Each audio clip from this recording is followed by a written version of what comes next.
Paolo Avellino na pa-react sa mga comment ng karamihan ibang mga netizens na sinasabing mas pogi di umano si Paolo Avellino kaysa sa South Korean actor na si Seo Joon, kung saan sila ang original na gumanap ng What's Wrong with Secretary Kim. At sa local adaptation naman, si Paolo Avellino and Kem Cho.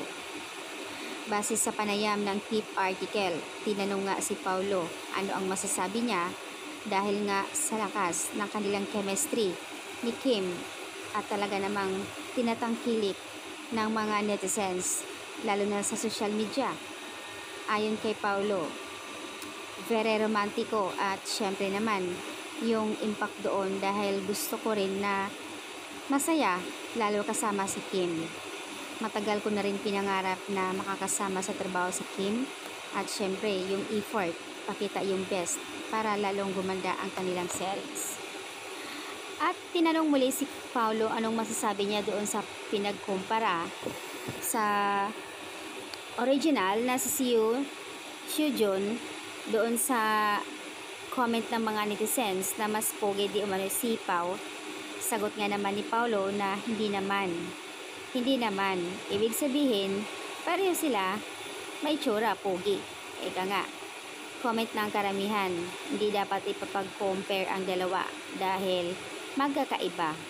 Kung pagbabasihan lang naman ang kagwapuhan, mas pogi naman si Paolo para sa akin dahil syempre kampi ako at nasa Pilipinas tayo. At syempre naman, mas lalong kinilig ang karamihan mga Kim Pao supporters dahil doon sa pag-amin ni Kim Cho na mas pogi si Paolo.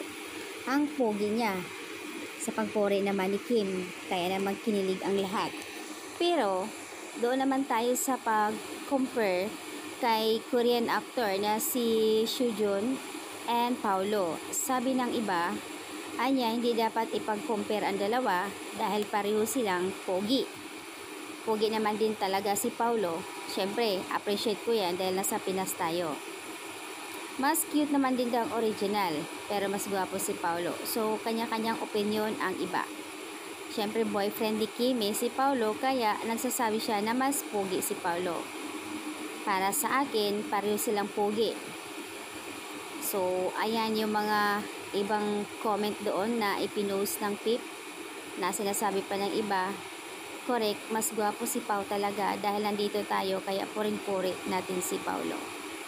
Pero ang totoo na sinasabi nila, mas pogi pa rin daw ang original kasi sa kanila nanggagaling. Original yung gumanap ng WWSK na ang local naman adaptation si Kim Pao.